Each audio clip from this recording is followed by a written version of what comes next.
मंडलाकारं व्याप्य येन चराचरं तत्पदं दर्शितं देवं तानमामि गुरुदेव। बोले गुरु भगवान की जय।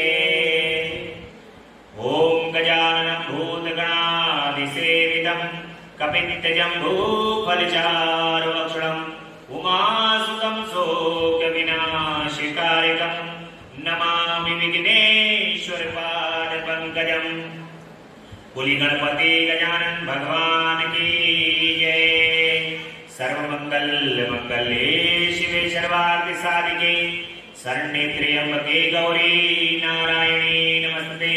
शरणागत दीनाथ परित्राण प्राणे सर्वशास्त्र हरे देवी नारायणी नमस्ते। बोल जगदम्बा रानी की जय, अम्बा मैया की जय। बोलो सच्चे दरबार की जय। कर्पूर गौरम करुणावतारम संसारिचारम भुजगेन्द्रहारम सदा वसंतम हृदयारविंदे भवं भवानी सहितं नमामि। नागेन्द्रहाराय त्रिलोचनाय भस्मांगराय महेश्वराय नित्याय शुद्धाय दिगंबराय तस्मै नागराय नमः शिवाय। ओम नमः शिवाय, ओम नमः शिवाय, ओम नमः शिवाय। बोलिए शंकर भगवान की जय, भूत भावन भगवान की जय। भगवान श्री गुरुदेव की असीम अनुकंपा से माता पिता के आशीर्वाद और आप सभी भक्तों के भाग्य के कारण प्रेम, निष्ठा, विश्वास और जगदम्बा पराम्बा पराशक्ति भगवान शिव के परम आनंदमयी कृपा, उनकी परम आनंद पहुंचाने वाली कृपा के कारण ही भगवान की आज कथा का द्वादश दिवस है। भगवान की कथा परम आनंद को प्रदान करने वाली है। ये 12 दिन जो भगवान की कथा का स्मरण किया है, कि ऐसा लगता है कि मानो अभी कुछ ही देर पहले भगवान की कथा को प्रारंभ किया।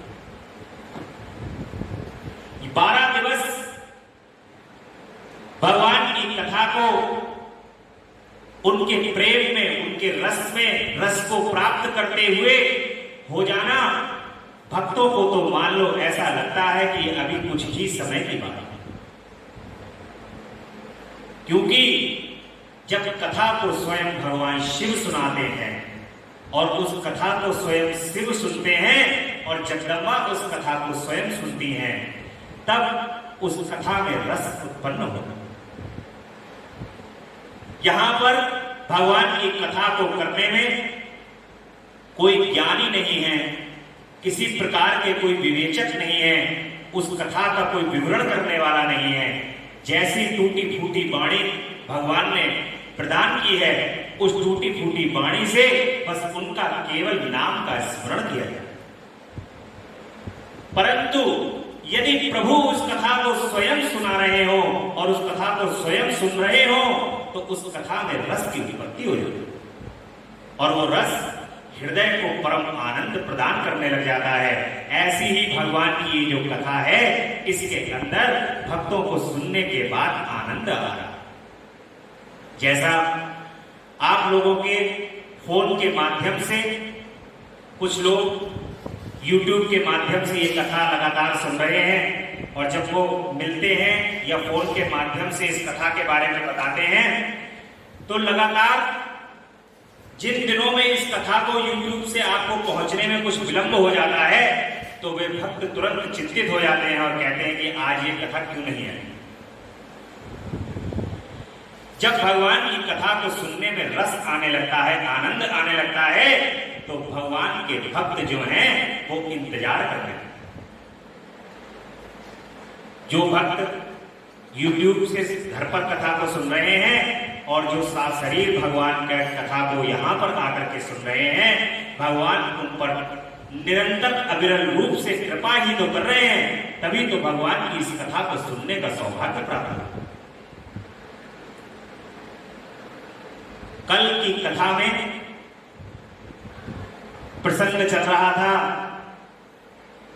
कि भगवान का पूजन किस प्रकार से करना चाहिए। पार्थिव लिंग का भगवान का पूजन का क्या महत्व था, ये कल की कथा में हम सुन रहे थे। आज की कथा में हम सुनेंगे, बड़ा ही आज सुंदर दिवस है, श्रावण मास का सोमवार है दूसरा, और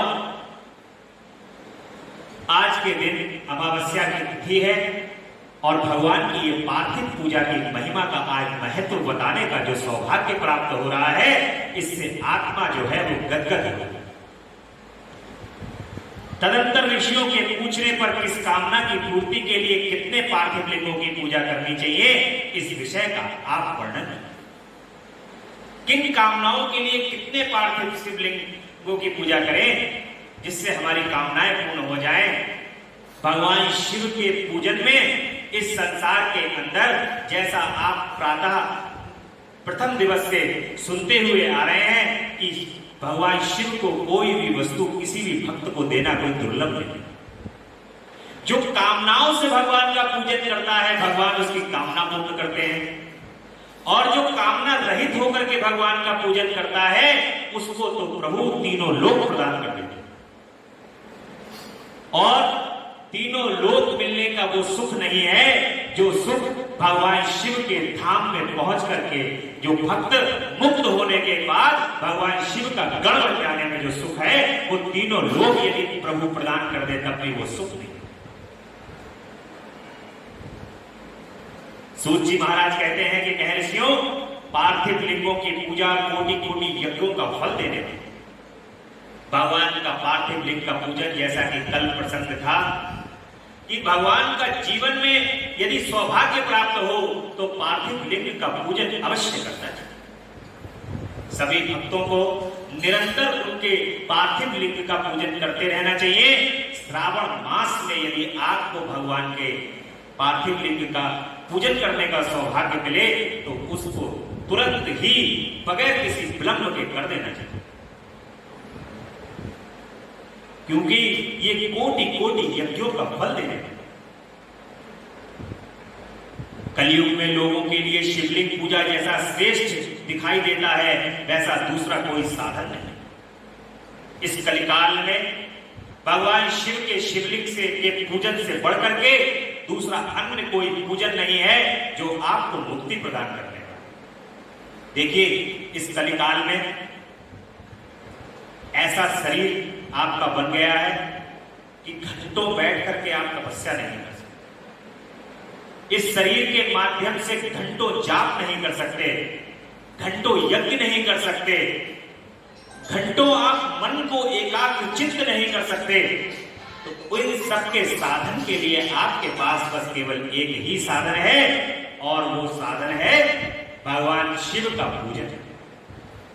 जो भक्त बड़ी श्रद्धा और विश्वास के साथ प्रभु का पूजन करते हैं, अपने भोलेनाथ का पूजन करते हैं, वे शीघ्र और अतिशीघ्र भोलेनाथ की परम कृपा को प्राप्त होते हैं।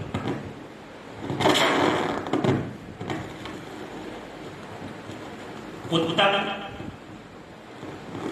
ये समस्त शास्त्रों का निश्चित सिद्धांत है। शिवलिंग भोग और मोक्ष को देने वाले हैं। लिंग 3 प्रकार के कहे गए हैं, उत्तम, मध्यम और अधम। उत्तम जो 4 अंगुल ऊंचा और देखने में सुंदर हो तथा वेदी से युक्त हो, उस शिवलिंग को शास्त्र के महर्षियों ने उत्तम लिंग कहा।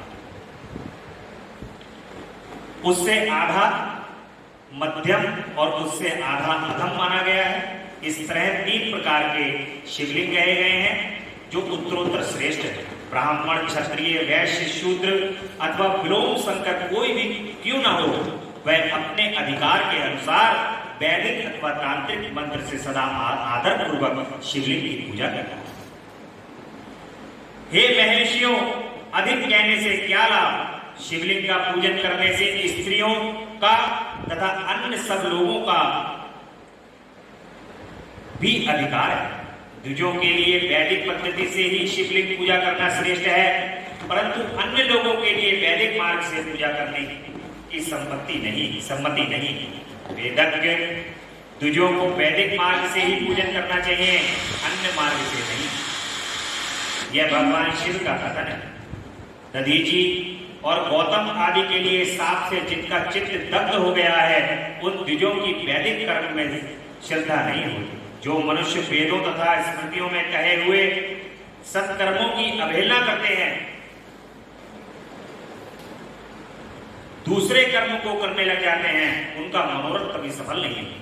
इस प्रकार विधि पूर्वक भगवान शंकर का नैवेद्यांत पूजन करना चाहिए। उनकी त्रिभुवनमयी 8 मूर्तियों की भी वही पूजा करनी चाहिए। पृथ्वी, जल, अग्नि, वायु, आकाश, सूर्य, चंद्रमा तथा यजमान, ये भगवान शंकर की 8 मूर्तियां कही गई हैं। इन मूर्तियों के साथ शर्व, भव, रुद्र, उग्र, भी, ईश्वर, महादेव तथा पशुपति, इन नामों की भी अर्चना करनी चाहिए। तदंतर चंदन, अक्षत और बिल्व पत्र लेकर वहां ईशान आदि के क्रम से भगवान शिव के परिवार का उत्तम भक्ति भाव से पूजा करें। ईशान, नंदी, चंड, महाकाल, भंगी, वृष, स्कंद, कपदीश्वर, सोम तथा शुक्र, ये 10 शिव के परिवार हैं जो क्रमशः ईशान आदि 10 दिशाओं में पूजती हैं। तत्पश्चात भगवान शिव के समक्ष वीरभद्र का और पीछे कीर्ति मुख का पूजन करके विधि पूर्वक 11 रुद्रों की पूजा करनी चाहिए। इसके बाद पंचाक्षर मंत्र का जप करके शतरुद्रीय स्तोत्र का, नाना प्रकार की स्तुतियों का तथा शिव पंचांग का पाठ करना चाहिए। उसके पश्चात परिक्रमा और नमस्कार करके शिवलिंग का विसर्जन करना चाहिए। इस प्रकार मैंने शिव पूजन की संपूर्ण विधि का आदरपूर्वक वर्णन किया। रात्रि में देव कार्य को सदा उत्तराभिमुख होकर ही करना चाहिए। इसी प्रकार शिव पूजन भी पवित्र भाव से सदा उत्तराभिमुख होकर ही करना चाहिए। जहां शिवलिंग स्थापित हो उससे पूर्व दिशा का आश्रय लेकर बैठना या खड़ा होना नहीं चाहिए, क्योंकि वह दिशा भगवान शिव के आगे या सामने पड़ती है। इष्ट देव का सामना रोकना ठीक नहीं है। शिवलिंग से उत्तर दिशा में भी ना बैठे। कभी भी देखिए, एक बात और भी है, जहां पर भगवान का जो अर्घा होता है और अर्घे से जो जल निकलता है, उस जल भगवान का उत्तर की ओर को वो जल जाता है, और उत्तर की ओर जाने वाला जो जल है वहां पर बैठ करके कभी भी भगवान के सामने नहीं बैठना चाहिए, क्योंकि भगवान शिव पिता का स्वरूप है और पुत्र का कर्तव्य है कि पिता के सामने आंख में आंख मिला करके कभी भी ना बैठे। आपके यदि पिता हैं, आप कितने भी बड़े पद के ऊपर पदस्थ हो गए हैं, कितने भी धनवान हो गए हैं, परंतु यदि आप अपने पिता के सामने उनको आंख से आंख दृष्टि मिला करके यदि देखते हैं, तो आपके पिता आप पर प्रसन्न नहीं होंगे, आप पर रुष्ट भी। इसलिए सदैव भगवान शिव के सामने समक्ष, उनके मुख के सामने कभी बैठ करके पूजन नहीं करना चाहिए। भगवान के साइड में या तो पश्चिम दिशा की ओर, दक्षिण दिशा से उत्तर दिशा की ओर मुंह करके भी भगवान को बैठ करके उनका पूजन करना चाहिए। ये बात सदैव भगवान का पूजन करते समय याद रखना चाहिए। और इष्ट देव का सामना जो है, ये कहा गया है कि रोकना ठीक नहीं कहा गया। शिवलिंग से उत्तर दिशा में भी ना बैठें, क्योंकि उधर भगवान शंकर का वामांग है, जिसमें शक्ति रूपा देवी उमा विराजमान है। पूजन को शिवलिंग से पश्चिम दिशा में भी नहीं बैठना चाहिए, क्योंकि वह आराध्य देव का पृष्ठभाग है, पीछे की ओर से पूजा करना उचित नहीं है। अतः अपशिष्ट दक्षिण दिशा ही रहा है, उसी का आश्रय लेना चाहिए। दक्षिण दिशा से उत्तर दिशा की ओर मुंह करना, उसी का आश्रय लेना चाहिए। तात्पर्य यह है कि शिवलिंग से दक्षिण दिशा में उत्तराभिमुख होकर बैठे और पूजा करें। विद्वान पुरुष को चाहिए कि वह भस्म का त्रिपुंड लगाकर रुद्राक्ष की माला लेकर तथा बिल्व पत्र का संग्रह कर भगवान का पूजन करें। हे मुनीश्वरों, शिव पूजन आरंभ करते समय ही यदि भस्म ना मिले तो मिट्टी से भी ललाट में त्रिपुंड अवश्य कर लेना चाहिए। ऋषि कहते हैं कि मुनि, हमने पहले से ये बात सुन रखी है कि भगवान शिव का नैवेद्य ग्रहण नहीं करना चाहिए। इस विषय में शास्त्र का निर्णय क्या है, आप हमें ये बताइए। साथ ही बिल्व का महत्व भी प्रकट कीजिए। सूत जी ने कहा कि मुनियों, आप शिव संबंधी व्रत का पालन करने वाले हैं, अतः आप सबको सतसा धन्यवाद है। मैं प्रसन्नता पूर्वक सब कुछ बताता हूं, आप सावधान होकर सुने। जो भगवान शिव का भक्त है वह बाहर भीतर से पवित्र और शुद्ध है। जो भगवान शिव का भक्त होता है, उनका पूजन करने वाला होता है, वो बाहर से भी पवित्र होता है और भीतर से भी पवित्र होता है। क्योंकि शिव का मतलब, भगवान शिव का मतलब विकारों से रहित। जो विकारों से रहित हैं, ऐसे भगवान शंकर हैं, तो उनको याद करने वाले उनके जो भक्त हैं वो भी विकारों से रहित हैं।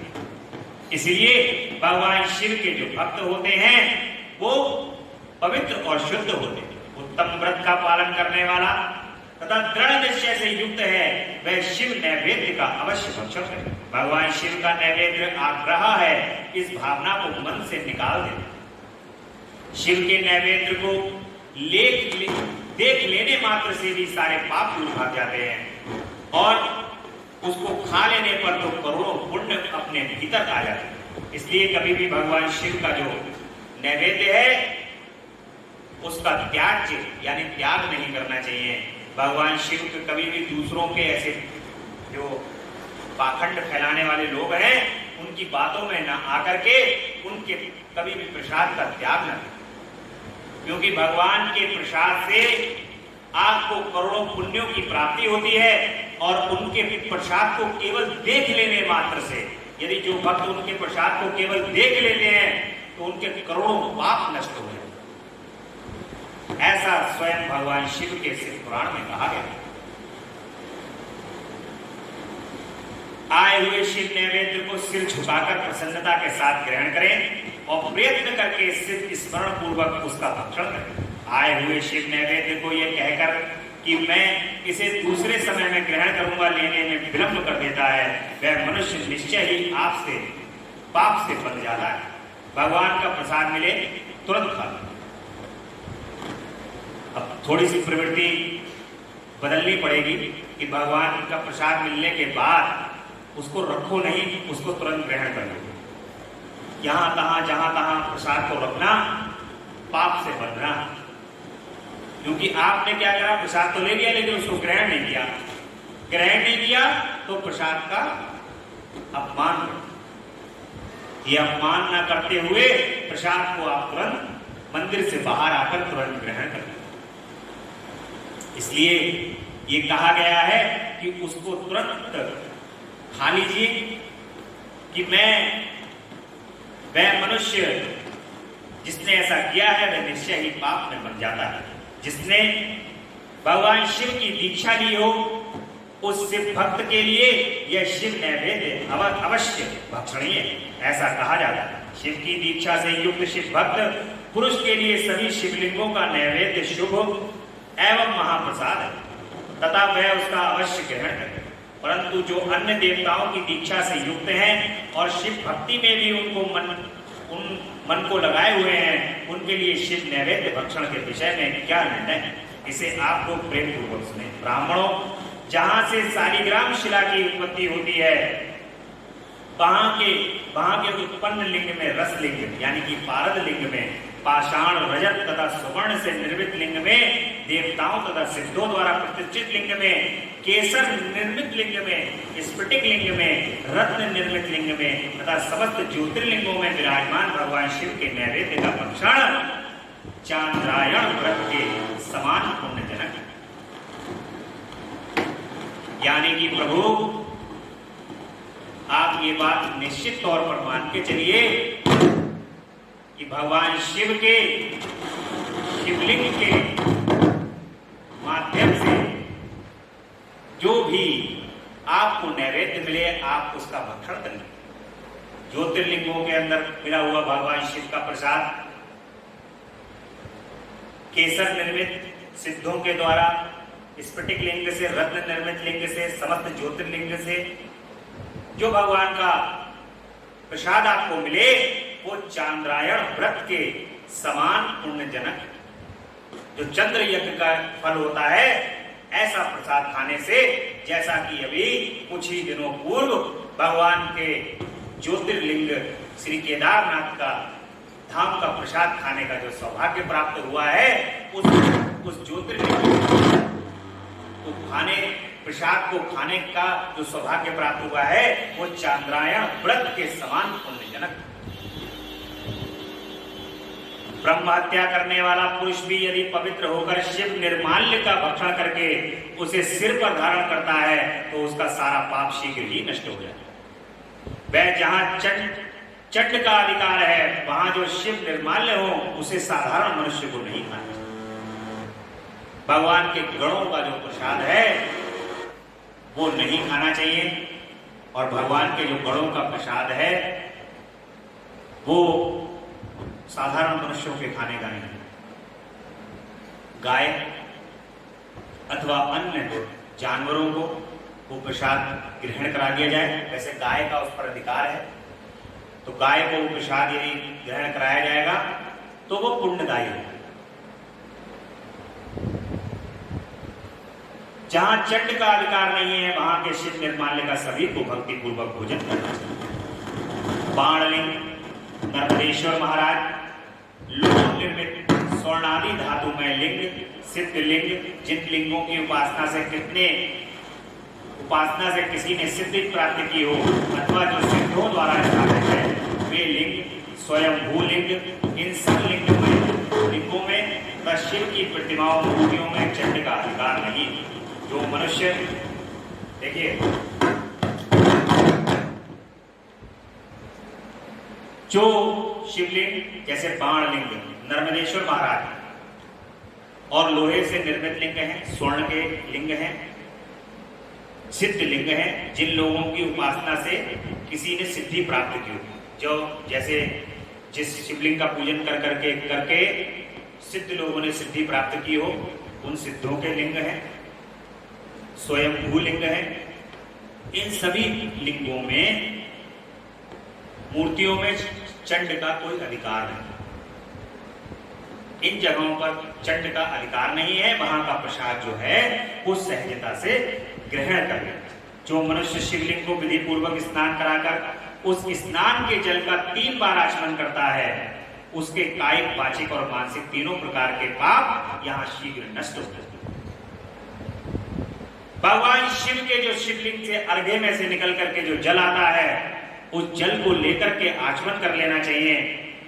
ये इस आचमन को करने के बाद ये कहा गया है कि 3 प्रकार के पाप होते हैं, जो कायिक, वाचिक और मानसिक, यानी कि शरीर के द्वारा, वाणी के द्वारा और मन के द्वारा। ये तीनों ही पाप शीघ्र नष्ट हो जाते हैं जो भगवान के अर्घ्य में से निकल के आने वाले जल का 3 बार आचमन। जो शिव नैवेद्य, पत्र, पुष्प, फल और जल आग्रह है, वह सब भी शालिग्राम शिला के स्पर्श से पवित्र ग्रहण के योग्य हुए। मुनीश्वरों, शिवलिंग के ऊपर चढ़ा हुआ जो द्रव्य है वह आग्रह, जो वस्तु लिंग स्पर्श से रहित है, अर्थात जिस वस्तु को अलग रखकर शिव जी को निवेदित किया जाता है, लिंग के ऊपर चढ़ाया नहीं जाता, उसे अत्यंत पवित्र जानना चाहिए। मुनिवरों, इस प्रकार नैवेद्य के विषय में शास्त्र का निर्णय बताया। तुम लोग सावधान हो, आदर पूर्वक बिल्व का महत्व सुनो। अब बेलपत्री का महत्व सुनिए। जिस बेलपत्री को आप लोग बड़े श्रद्धा और विश्वास के साथ भगवान शिव के ऊपर चढ़ाते हैं और बड़े विश्वास के साथ उस बेलपत्री को तोड़ करके लाकर भगवान को समर्पित करते हैं। अब तुम लोग सावधान हो, आदर पूर्वक बिल्व का महत्व सुनो। ये बिल्व वृक्ष महादेव का ही स्वरूप है। देवताओं ने भी इसकी स्तुति की है। फिर किसी तरह से इसकी महिमा कैसी जानी जा सकती है? तीनों लोकों में जितने पुण्य तीर्थ प्रसिद्ध हैं, वे संपूर्ण तीर्थ बिल्व के मूल भाग में निवास करते हैं। आप समझ लीजिए कि जितने भी तीर्थ इस संसार के अंदर हैं, वे सभी तीर्थ बेलपत्री के वृक्ष के मूल यानी उसकी जड़ के अंदर निवास करते। इतनी पवित्र बेलपत्री की जड़, इसलिए बेलपत्री की जो जड़ है वो परम वंदनीय और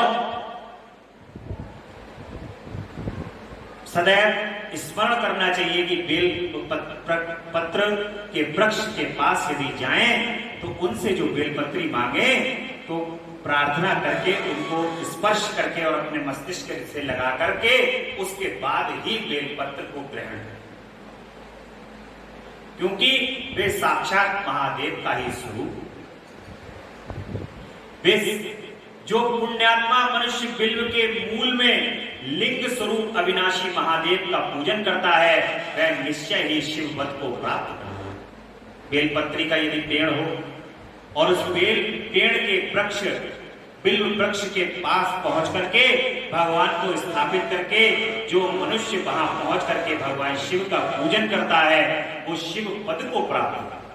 इतना पुण्यदायी है, क्योंकि वो तीर्थों, सभी तीर्थ जो हैं वो उनकी मूल के अंदर निवास करते हैं। ये फल इसलिए मिल रहा है क्योंकि बेलपत्री के वृक्ष के मूल में सभी तीर्थों पर निवास है और वहां पर यदि महादेव को स्थापित करके यदि उनका पूजन करा जाएगा तो वहां पर भगवान बहुत प्रसन्न होते हैं, भगवान शिव बहुत प्रसन्न होते हैं और इतने प्रसन्न हो जाते हैं कि वो शिव पद प्रदान करते हैं। तो भक्तों, कोशिश करो एक बेलपत्री का पेड़ अपने हाथ से स्वयं लगाओ अपने घर में और स्वयं बेलपत्री का पेड़ लगा करके उसको स्वयं धीरे धीरे धीरे करके उसकी सेवा करो, क्योंकि बेलपत्री के पेड़ की सेवा करना और उनमें रोज जल अर्पित करना, उसकी जड़ में, मूल में, जब वो धीरे धीरे धीरे धीरे करके वृक्ष आपकी लंबाई से बड़े हो जाएंगे, ऊंचे हो जाएंगे, तब उस समय पर वहां पर महादेव को ऐसा स्थान रखो ताकि साफ सुथरा बढ़िया हो, ताकि भगवान शिव का आप वहां पूजन कर सको बैठा कर। फिर आप वहां मित्र बंधुओं और परिवार के साथ वो पूजन वहां भगवान शिव का बैठ करके करोगे तो आप देखिएगा कि बेलपत्री की छाया के अंदर जब भगवान शिव होंगे तो कितना आनंदमय क्षण होगा वो। और आप, और वो भी वो बेलपत्र का वृक्ष, बिल्व वृक्ष जिसको आपने स्वयं जल दे करके सींच करके और जिसको आपने बड़ा किया, तब उस समय पर भगवान शिव आपसे अति प्रसन्न होंगे और वो प्रसन्नता जो है वो आपके हृदय में भी स्थापित होगी। वो प्रसन्नता फिर ये संसार की प्रसन्नता नहीं है जो क्षणिक है, वो सदैव रहने वाली प्रसन्नता होगी। जब भी आप बिल्व वृक्ष के दर्शन करेंगे आप इतने प्रसन्नता से भर जाएंगे कि आपको वो आनंद यहां पर वर्णन करना जो है वो उचित, मतलब किया नहीं जा सकता। वाणी उसको करने में उस आनंद को असहमत कर नहीं सकती। इसलिए भगवान के कोशिश करनी चाहिए, जिन लोगों के घर में जमीन नहीं है वो एक बड़े गमले के अंदर में भी लेकर के भगवान के बिल्व वृक्ष को लगा लें और बिल्व वृक्ष को बड़ा होने दें। उस गमले के अंदर में भी रख करके भगवान के शिवलिंग के अंदर उसके 16 तरीके से भगवान का पूजन करें, बड़ा आनंद आएगा, बहुत ही जीवन के अंदर आनंद ही आनंद रहे। और जिन लोगों को पूजन करना है बिल्व वृक्ष का, वे अपने आसपास में कहीं पर भी यदि बिल्व वृक्ष हो, शांति वाली जगह हो, बड़ा वहां पर भगवान शिव को, जिनके पास नर्मदेश्वर महाराज हो, उनको वहां ले जा करके यदि जो वहां पर भी यदि प्रभु का पूजन कर लेगा तो भगवान वहां भी आनंद प्रदान। परंतु देखिए एक चीज आप अवश्य याद रखिए, ऐसी जगहों पर शांति होनी चाहिए और ज्यादा सांसारिक लोगों का वहां पर हस्तक्षेप नहीं होना चाहिए। ऐसी जगह पर यदि पूजन किया जाएगा तो भगवान शिव अवश्य प्रसन्न होकर के आपको शिव पद प्रदान करेंगे। जो बिल्व की जड़ के पास जल से अपने मस्तक को सींचता है वह संपूर्ण तीर्थों में स्नान का फल पा लेगा।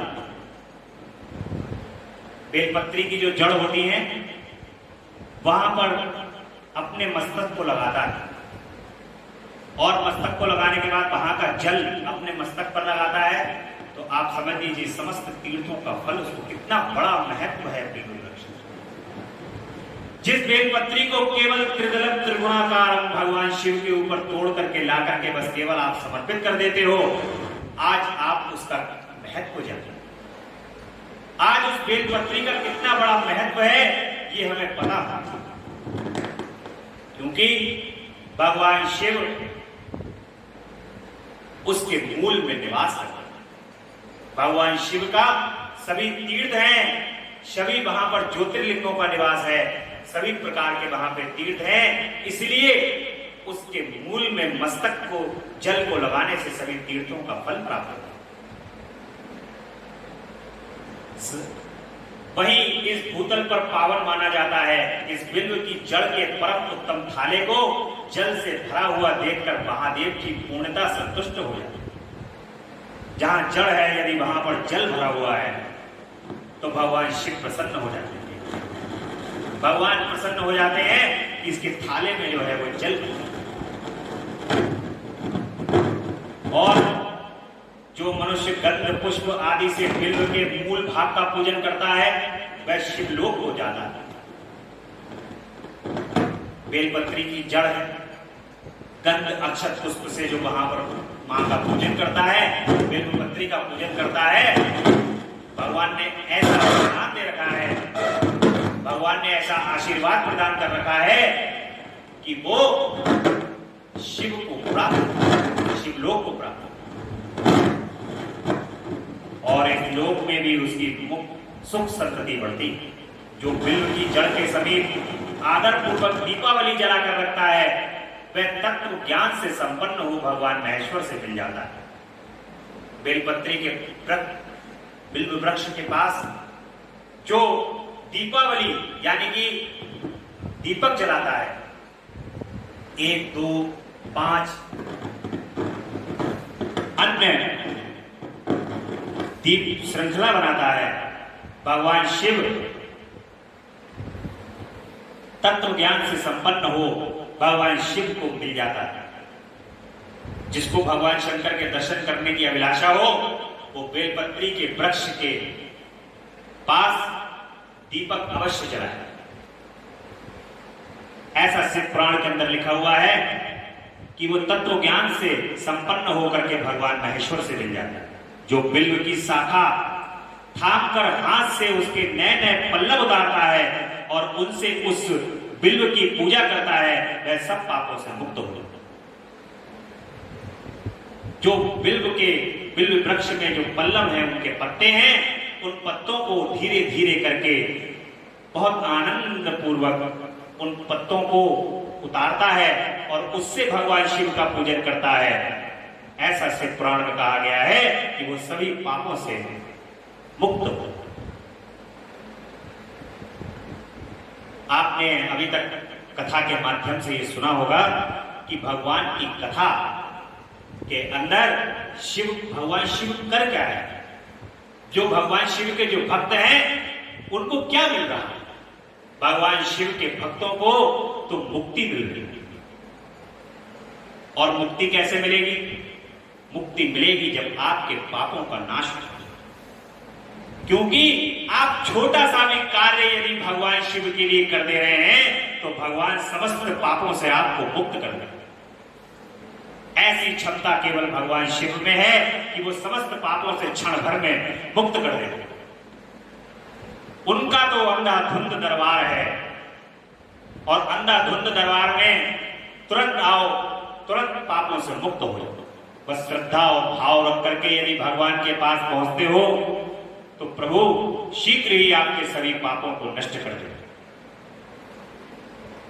जो बिल्व की जड़ के समीप भगवान शिव में अनुराग रखने वाले एक भक्त को भी भक्ति पूर्वक भोजन कराता है, उसे कोटि गुना पुण्य प्राप्त होता है। ऐसा शिव पुराण में कहा गया है। भगवान शिव के अंदर जो भक्ति भाव को रखने वाले उनका कोई भी भक्त हो, जो भगवान के श्री चरण कमल में अनुराग रखता हो, ऐसे भगवान के भक्त को घर पर बड़े आदर सत्कार से बुला करके और बड़े सम्मान पूर्वक बेल के वृक्ष के नीचे, बिल्व वृक्ष के नीचे बैठा करके यदि आपने भोजन करा दिया तो उसको कोटि गुना पुण्य प्राप्त होगा। करोड़ों करोड़ों तीर्थों को भ्रमण करने के बाद भी जो पुण्य प्राप्त नहीं होता है, दान को करने के बाद भी जो पुण्य प्राप्त नहीं होता, तो केवल एक व्यक्ति को बिल्व वृक्ष के, जो भगवान शिव के श्री चरण कमल का अनुरागी हो, उस अनुरागी व्यक्ति को बैठा करके भोजन करा देने से ही आपको कोटि गुना पुण्य की प्राप्ति हो जाती। कितने सहज और सरल हैं हमारे भगवान, जो सहजता से और सरलता से इन पुराणों के माध्यम से सब कुछ सरलता देता है। परंतु हम स्वयं ही मूर्ख हैं, जो हम मूर्खता के कारण इस संसार के अंदर वो कार्य नहीं हो। हमारी मूर्खता ही दुख का कारण है। यदि हम मूर्ख ना बनके अपने वेदों पे, पुराणों पे विश्वास करके यदि हम पुण्य के कार्य करते हैं और भगवान की प्रसन्नता के कार्य करते हैं, तो इस संसार में फिर दुख रखा ही रखा है। दुख तो आपसे 100 मील दूर भागेगा यदि आप भगवान के बचाए हुए वचनों के पीछे पीछे चलते हैं, क्योंकि आगे आगे भगवान के वचन यानी कि भगवान, और पीछे पीछे आप। जब आगे भगवान है तो पीछे चलने वाला व्यक्ति कभी कष्ट का भागी हो ही नहीं सकता। इसलिए बहुत अधिक साधन का प्रयोग व्यक्ति नहीं कर सकता, लेकिन जो हो सकता है जीवन में वो चीजें अवश्य करते रहना चाहिए। भगवान के श्री चरण कमल में प्रेम और अनुराग रखते हुए उनके समस्त कार्यों को धीरे धीरे करते रहना चाहिए। बिल्व की जड़ के पास से भक्त को खीर और घृत से युक्त अन्न देता है, वह कभी दरिद्र नहीं होता। जो शिव भक्त को खीर और घी से बने हुए खाना को खिलाता है, वह कभी भी दरिद्र नहीं होता। ब्राह्मणों, इस प्रकार मैंने सांगोपांग शिवलिंग पूजन का वर्णन किया। यह प्रवृत्ति मार्गी तथा निवृत्ति मार्गी पूजा के लिए भेद से 2 प्रकार का होता है। प्रवृत्ति मार्गी लोगों के लिए पीठ पूजा इस भूतल पर संपूर्ण अभिष्ट वस्तुओं को देने वाली होती है। प्रवृत्त पुरुष सुपात्र गुरु आदि के द्वारा ही सारी पूजा संपन्न करें और अभिषेक के अंत में अगहनी के चावल से बना हुआ नैवेद्य करें। पूजा के अंत में शिवलिंग को शुद्ध संपुट में विराजमान करके घर के भीतर कहीं अलग रख दें। निवृत्ति मार्गी उपासक के लिए हाथ पर ही शिवलिंग का पूजन करें। उन्हें भिक्षा आदि से प्राप्त हुए अपने भोजन को ही नैवेद्य के रूप में निवेदित कर देना चाहिए। निवृत्त पुरुषों के लिए सूक्ष्म लिंग ही श्रेष्ठ बताया। वे विभूति से पूजन करें और विभूति को ही नैवेद्य के रूप में निवेदित करें। पूजा करके उस लिंग को सदा अपने मस्तक पर धारण करें। शिवाजी का नाम आपने सुना होगा। शिवाजी महाराज अपने मस्तक पर भगवान शिव को धारण, जो उनका मुकुट था उस मुकुट के अंदर भगवान शिव को धारण करता। ऐसे ही जो भगवान का पूजन करने वाले भिक्षा आदि से निवृत्ति मार्गी उपासक कहलाते हैं, वे भगवान शिव को मस्तक पर धारण करते हैं। शिवलिंग को मस्तक पर, यानी कि जो भगवान के शिवलिंग होते हैं नर्मदेश्वर महाराज, उनको अपने मस्तक पर धारण करते हैं। ये बिल्व वृक्ष और पार्थिव पूजा की महिमा का आज आपने सोमवार के दिन महत्व सुना। मैं आशा करता हूं कि भगवान की इतनी सुंदर महत्व को सुनकर के, क्योंकि इसमें कोई भी चीज ऐसी नहीं है जो इस कलिकाल में दुर्लभ हो, सहजता से उपलब्ध है। और सबसे बड़ी बात है वो ये कि हम अपने प्रभु के श्री चरण कमल में विश्वास रखते हुए, उनसे प्रेम और प्रीति करते हुए उनके सारे पूजन को करें। क्योंकि जब हमारा प्रेम उनके चरणों में है, जब हमारा अनुराग उनके चरणों में है, तो फिर कोई भी चीज दुर्लभ नहीं। यदि आप केवल बेलपत्री को ही तोड़ करके ला करके उनको अर्पित कर देते हैं, इसी में भगवान शिव बड़े प्रसन्न हैं। यही क्योंकि उनको चाहिए कुछ नहीं। भोलेनाथ तो इतने भोले हैं कि देखा होगा जो वस्तु चढ़ती है वो संसार के लोग इसे कहां ग्रहण करें। अकौआ के फूल, अकौआ के पत्ते, भांग, धतूरा और बेलपत्र तो काफी गुणवान है, जो जिसका औषधीय, जितने भी ये पौधे हैं इनके औषधीय गुण लेकिन बहुत बड़े हैं। संसार के अंदर ऐसा कहा जाता है कि संसार के अंदर कोई भी बीमारी हो, जो आजकल तदंतर नई नई बीमारियां बनकर के तैयार हो गई हैं, भगवान शिव के ऊपर चढ़ने वाले इन पत्रों से जो उनके ऊपर सामग्री चढ़ती है, इस संसार के अंदर सभी बीमारियों का इन वस्तुओं के अंदर इलाज है। कोई संसार के अंदर ऐसी बीमारी नहीं है जिसका इलाज भगवान की भगवान शिव के ऊपर चढ़ने वाली वस्तु के अंदर न हो। हर चीज के अंदर, हर रोग का भगवान के पास इलाज है, जो प्रसन्नता पूर्वक, आनंद पूर्वक, जो मृत्यु की सैया के ऊपर भी लेटा हुआ होता है और भगवान शिव को याद करता है और भगवान शिव से कहता है कि हे प्रभु कृपा करो, ये काया जो मुझे दुख प्रदान कर रही है, इस काया को आप शीघ्र ही ठीक कर दो और मुझे जीवन प्रदान कर दो। इतना यदि प्रसन्नता पूर्वक, आनंद पूर्वक व्यक्ति मृत्यु की सैया पे भी यदि लेटा हुआ होता है तो भगवान शिव उसको अभय दान प्रदान कर देते हैं और उसको त्रयंबकम यजामहे सुगंधिम पुष्टिवर्धनम उर्वारुक निर्वंदनम मृत्युर्मोक्षी मामता। भगवान शिव उसको जीवन प्रदान कर देते हैं।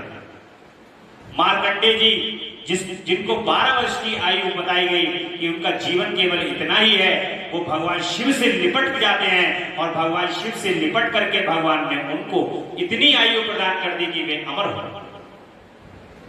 तो इसलिए जो भगवान शिव का स्मरण करता है, भगवान शिव प्रसन्न होते हैं और जब भगवान प्रसन्न होते हैं तो फिर तो भगवान शिव का तो बारे में सब जानते ही हैं कि वो सभी कुछ दे देते, क्योंकि उनको तो कुछ चाहिए नहीं। वो तो कहते हैं तुम ही सब रख लो। भोलेनाथ तो इतने भोले हैं कि वो कहते हैं मुझे तो किसी चीज की आवश्यकता है नहीं। एक प्रसंग और है, भस्मासुर। भस्मासुर ने भगवान से कहा कि ये क्या है? भगवान ने कहा ये प्रलयंकारी अग्नि है। उसने पूछा इससे क्या क्या हो सकता है प्रभु? भगवान ने कहा ये प्रलयंकारी अग्नि इतनी भयंकर है कि इससे पूरा संसार नष्ट हो सकता है। बोले प्रभु फिर ये हमें दे दो, क्योंकि भगवान शिव तपस्या से अपने भक्त से इतना प्रसन्न हो गए थे। भगवान शिव ने कहा तथास्तु। उसने कहा प्रैक्टिकल करना है प्रभु, ये जो है काम कर भी रही है शक्ति या नहीं कर रही है? भगवान ने कहा कर लो प्रैक्टिकल। बोले देखें प्रभु इस संसार के अंदर आप ही सबसे शक्तिशाली हो, देवों के देव महादेव आप ही हो। कृपया आपके ऊपर हाथ रख के यदि मैं देख लूं तो पता चल जाएगा। भगवान शिव कहते हैं कि कैसा विचित्र भक्त है जिसने तपस्या करके फिर प्रभु को स्मरण होता है और प्रभु उस स्थान से चले जाते हैं। ऐसी कथा का प्रसंग है। इतने भोले हैं भोलेनाथ, इतने भोले हैं कि उनको ये स्मरण नहीं रहता कि कौन किस भाव से उनकी भक्ति कर रहा है, क्या मांग लेगा। भगवान के पास तो हर चीज का इलाज है। तथास्तु। वो कहते हैं कि तथास्तु, सब तुम्हें दिया। बड़ा प्रसन्न चित्त और आनंद चित्त कर देने वाले ऐसे प्रभु को बारंबार कोटि कोटि प्रणाम है। उनके श्री चरण कमल में कोटि कोटि प्रणाम। बोली शंकर भगवान की जय। कल की कथा में शिव नाम जप भस्म धारण की महिमा और त्रिपुंड के देवता और स्थान आदि का प्रतिपादन किया। बहुत ये कल की कथा में हम जानेंगे। अब भगवान की कथा को आज हम यहीं विश्राम करेंगे। कल की कथा में हम शिव नाम के जप की महिमा का वर्णन सुनेंगे। बोले शंकर भगवान की जय, महामृत्युंजय भगवान की जय। सुंदर सा भगवान का जाप करेंगे। देखिए स्मरण हो जाता है, ये जो भजन बोला जाता है, ये भजन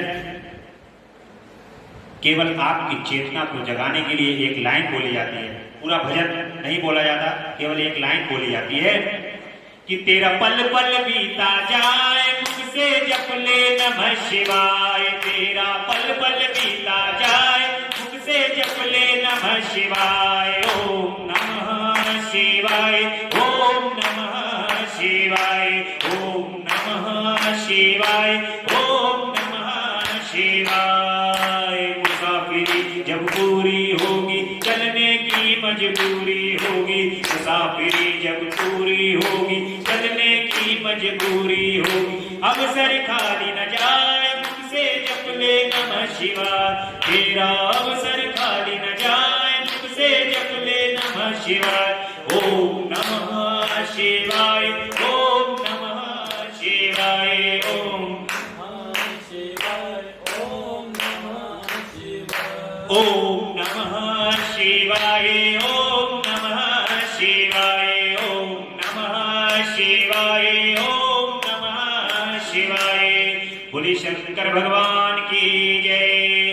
निरंतर रटते रहिए ओम नमः शिवाय, ओम नमः शिवाय। ये मनुष्य शरीर दोबारा प्राप्त नहीं होगा, अपने इसी शरीर से अपने जीवन को धन्य कर लीजिए। बोले हर